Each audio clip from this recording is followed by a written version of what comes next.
కేసులో పసంత ఉందో ఈ కేసు వల్ల వాళ్ళ పార్టీకి అతనికి వ్యక్తిగతంగా కూడా చాలా బెనిఫిట్ జరిగిందని అనుకుంటున్నాను.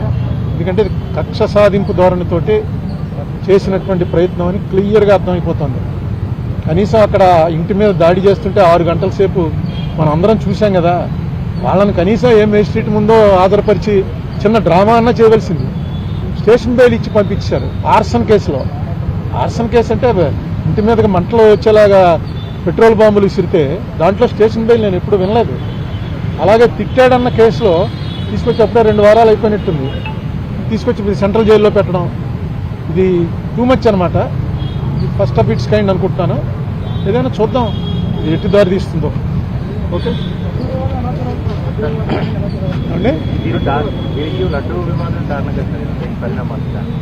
లడ్డూ వివాదమే నేను ఇప్పుడు వచ్చే ముందే చూశాను. మొన్న చంద్రబాబు నాయుడు గారు అడుగుతున్నారు, ఎవడు చెప్పాడు మీకు ఇందులో ఇది లేదని, ఏది కొవ్వు, పంది కొవ్వు, గొడ్డు కొవ్వు ఇవి లేవని ఎవరు చెప్పారు మీకు అని ఒక మీ విలేకరు మీద ఆయన కొంచెం రైజ్ అయ్యి మాట్లాడారు. ఎవరు చెప్పారు, ఎక్కడ చెప్పారు, నీకు కళ వచ్చిందా అని అన్నారు కాదు. ఇదిగో వాళ్ళు వేసినటువంటి సిట్ రిపోర్ట్లో 20వ పేజీలో ఏమైనా ఎంత క్లియర్గా ఉంటే ఎందుచేత చంద్రబాబు నాయుడు గారికి వాళ్ళు ఇచ్చే ఫీడింగ్ సరిగ్గా ఇవ్వలేదో నాకు అర్థం లేదు. 20వ పేజీలో ఒక చిన్న లైన్ ఏంటంటే, ది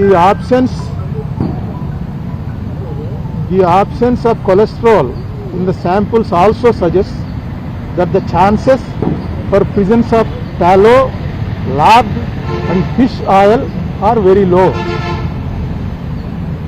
లేవు అని ఎప్పుడు ఇవ్వరు. వెరీ లో అంటే లేనట్టే లెక్క. In the absence of cholesterol in the B samples అని క్లియర్గా వాళ్ళు వేసిందే. ఆ సిట్ ఆయన వేసిందే. సుప్రీంకోర్టు దాంట్లో వాళ్ళు క్లియర్గా ఇచ్చారు. అది వీళ్ళు రిలీఫ్ కింద ఫీల్ అవుతున్నారు. ఎందుకంటే వెంకటేశ్వర స్వామి లడ్డూలో ఆవు కొవ్వు, పంది కొవ్వు, చేప నూనె కలిపారు అన్నదే కొంచెం అది చాలామందికి వాంతులు వచ్చే పరిస్థితి అండి. ఎందుకంటే గొడ్డు మాంసం అనేది మీలో చాలామంది మాంసాహారులు ఉంటారు, కానీ గొడ్డు మాంసం అని అనగానే అసలు ఆ ఐడియా డైజెస్ట్ అవ్వదు. నేను చూశాను చాలామందిని. వాళ్ళు హిందూస్ కూడా కాదు, క్రిస్టియన్స్లో ఫ్రెండ్స్ ఉన్నారు, వాళ్ళని కూడా చూశాను. ఎవడో మేము ఒక ఢిల్లీలోనో ఎక్కడ ఎవరో ఇంటికి వెళ్తే కాలా గోష్ ఖాయేగా క్యా అని అడిగాడు. కాలా గోష్ అంటే అర్థం ఏంటిరా అని నన్ను మావాడు అడిగాడు. అంటే కాలా గోష్ అంటే గేదె మాంసం ఏంటుందిరా, కాలా అంటే గేదె కదా అని చెప్పి. అటువంటిది మాటి మాటికి ఇందులో గొడ్డు మాంసం కలిగింది, పంది కొవ్వు కలిసింది, చేప కొవ్వు కలిసిందని. వెంకటేశ్వర స్వామి కదా, వెంకటేశ్వర స్వామి అంటే మనకు ఎవరికి గుర్తుండదు. ఫస్ట్ ఎప్పుడు చూసామో ఇప్పుడు కూడా వెంకటేశ్వర స్వామికి ఉన్నటువంటిది ప్రపంచంలో నాకు ఎక్కడా ఉండదు.